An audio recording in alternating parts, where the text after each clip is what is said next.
Шығыс славян халықтарының көктемді қарсы алу мерекесі Масленица аяқталды.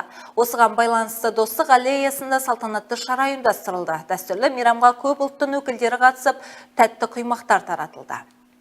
Қызылордада Масленица мерекесі әрдайым ерекше өтеді. Бұл күнде ауа райы ғана емес, адамдардың жүрегі де жылы болады. Достық аллеясында осы өлкені ортақ үйіне айналдырған түрлі этнос өкілдері жиналды.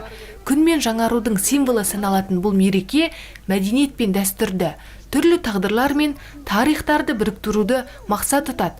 Салтанатты шараға облыстық қоғамдық даму басқармасының басшысы мен қалалық мәдениет және тілдерді дамыту бөлімінің басшысы арнайы қатысып, ақжарма тілектерін жеткізді. Славяне қоғамдық бірлестігінің Масленица мерекесі бұл тек қана бір ұйымның, бір ұлттың ғана мерекесі емес, бұл жалпы елдік мереке. Сол себепті бүгінгі мереке баршамызға құтты болсын. Тарихи оқиғалардың тоғысқан тұсында келіп жатқан Масленица мерекесі баршамызға құтты болсын. Енді біздің Қазақстан елі жалпы көп ұлтты мемлекет, ауызбіршілікке, бірлікке, елдікке, осындай үлкен ұстанымдармен дамып келе жатқан ел. Сондықтан мереке баршамызға құтты болсын. Еліміздің тәуелсіздігі мәңгі берік болсын.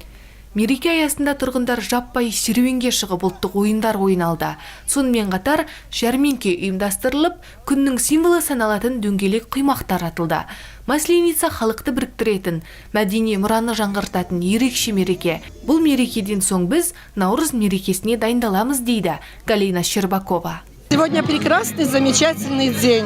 Светит яркое солнышко. Сразу чувствуется, пришла весна.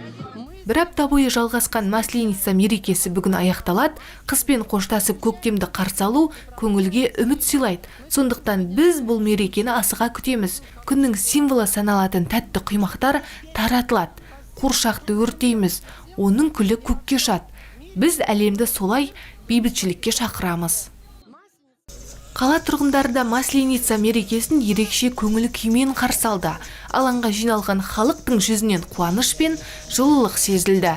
Тұрғындардың айтуынша бұл мереке тек дәстүр емес, отбасы мен достардың басын қосатын мейірім мен бірліктің символы. Сегодня такой прекрасный день, солнечный.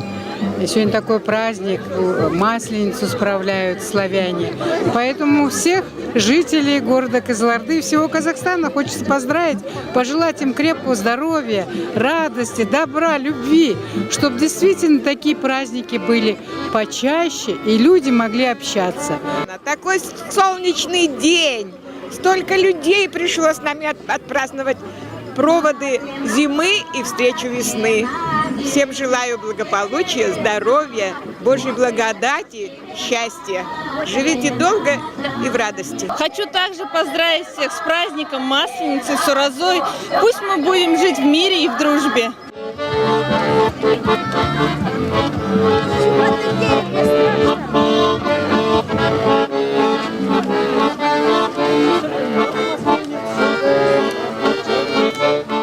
Көпшілік мерекенің басты ерекшелігі адамдар арасындағы жылы қарым-қатынас пен ортақ қуаныш екенін атап өтті. Шапағат Торғай, Руслан Жүсіпбеков, Сәуле Нұрпейісова, Қызылорда қоғамдық телеарнасы.